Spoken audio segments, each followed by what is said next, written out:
6 बजे से 9 बजे तक का जो समय होता है ये रौद्र पहर कहलाता है बंधुओं, शाम का। दुनिया के सबसे क्रूरतम अपराध करने के लिए मन अपने आप तैयार होता है 6 बजे से लेकर के 9 बजे तक के बीच के समय पे। 9 बजे से 12 बजे तक के बीच के समय को राक्षस पहर कहते हैं। जब उस राक्षस पहर में जिसके लिए मन तैयार हुआ है वैसे रौद्र कर्म करने के लिए आप खड़े होते हैं, और इसको हल्के में ना लेकर के हकीकत में समझने का प्रयास करें तो देखिएगा, जितने भी व्यसनी लोग होते हैं 6 बजे से 9 बजे के बीच में प्लान करते हैं, भैया अब शाम को 9 साढ़े 9 के बाद चलेंगे बार में पीने के लिए। क्या कर रहे हैं? एक रौद्र पहर है जो आपकी भावनाओं को दूषित करके सबसे पहले प्लान करता है 6 से 9 के बीच में।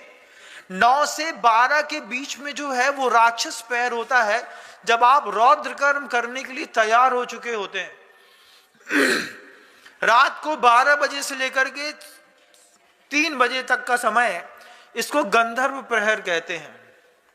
कि इस गंधर्व प्रहर में जितने भी देवी देवताएं होते हैं भवनत्रिक के, वे सारे के सारे देव पूरे के पूरे मंदिर इत्यादिकों में जाकर के कहीं घंटे बजाते हैं, कहीं नृत्य करते हैं, कहीं पूजा अर्चना करते हैं, कहीं महावैभव के साथ सम्मेलन करते हैं। असंख्यात देवी देवता वो 12 बजे से 3 बजे के बीच में आकर के पूरे के पूरे क्षेत्रों में, जिनालयों में जाकर के और भी स्थानों पे जाकर के उनकी धूम धड़ाका रात में 12 से 3 के बीच में चलती रहती है। ये लोग बाहर घूमते रहते हैं ना, ये जब 12 से 3 के बीच में बाहर रहते हैं तो ये बाहर की हवा कई बार इनको लग जाती है। दोस्तों के साथ ग्रुप में रहे तो कोई बात नहीं, घर जाने के लिए निकले, रास्ते में कोई पीपल का पेड़ मिल गया, कोई मंदिर मिल गया, कोई कुछ मिल गया और वहीं से देव लहट गया, और दूसरे दिन जाकर के उस बच्चे का खाना पीना खत्म हो गया। क्या हुआ?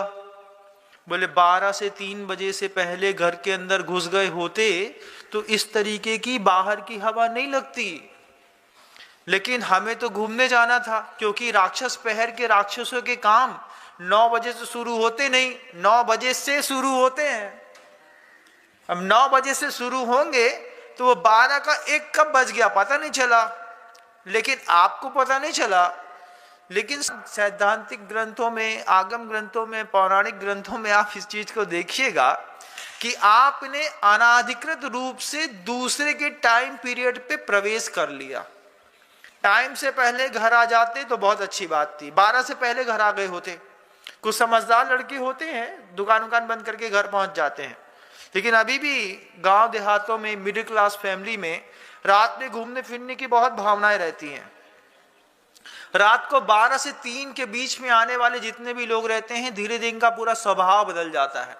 ये घर के अंदर धीरे धीरे क्रूर होने लगते हैं, और ऊपरी बाधाओं का प्रभाव भी ऐसे ही परिवार के लोगों में सर्वाधिक होता है, सर्वाधिक। जब ये 3 प्रहर रात के निकल गए और जब मनोहर काल 3 बजे से सुबह के 6 बजे के बीच का आया, उस समय वात पित्त कफ के संतुलन के साथ, वात पित्त कफ का कोई भी प्रकोप नहीं था। वात पित्त कफ जब प्रकोपित होता है और रात में सपने आते हैं तो कैसे कैसे विचित्र प्रकार के सपने आते हैं, हम आपको सपने बताते हैं। रात में सपने आएंगे, हम पूरे शहर में उड़ रहे हैं, हमारे पंख लग गए हैं, फिर हम जाकर के किसी के दरवाजे में, किसी के टेरिस में जाकर के बैठे, देखा तो उसके अंदर, घर के अंदर टीवी चल रही है, उसकी माँ बैठी है, सब कुछ है, पंखा चल रहा है, गुर्र गुर्र की आवाज आ रही है। कभी देखा होगा ऐसा सपना?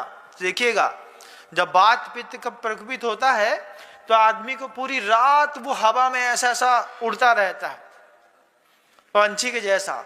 फिर पूरे घर घूम लिए, पूरा शहर घूम लिया, पूरे तार के बीच से निकल गए, फिर अपनी गली में आ गए, फिर अपनी दुकान देख ली, फिर मकान देख लिया, फिर आकर के जैसे ही वो थोड़ा सा कफ का प्रभाव कम हुआ तो वैसे जाकर के फिर वो व्यक्ति शांत हो गया।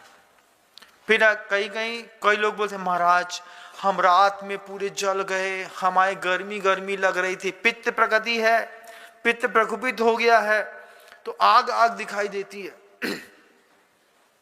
वात प्रकोपित हो गया है तो उड़ना उड़ना दिखाई देता है, क्योंकि वायु प्रकोपित हो गई है। कफ की और पित्त का दोनों का प्रकोपन एक साथ होता है। अरे महाराज, हमें कोई ने चकड़ लाओ, ऐसा लग रहा कोई हमारा गलो दबा रहा हो।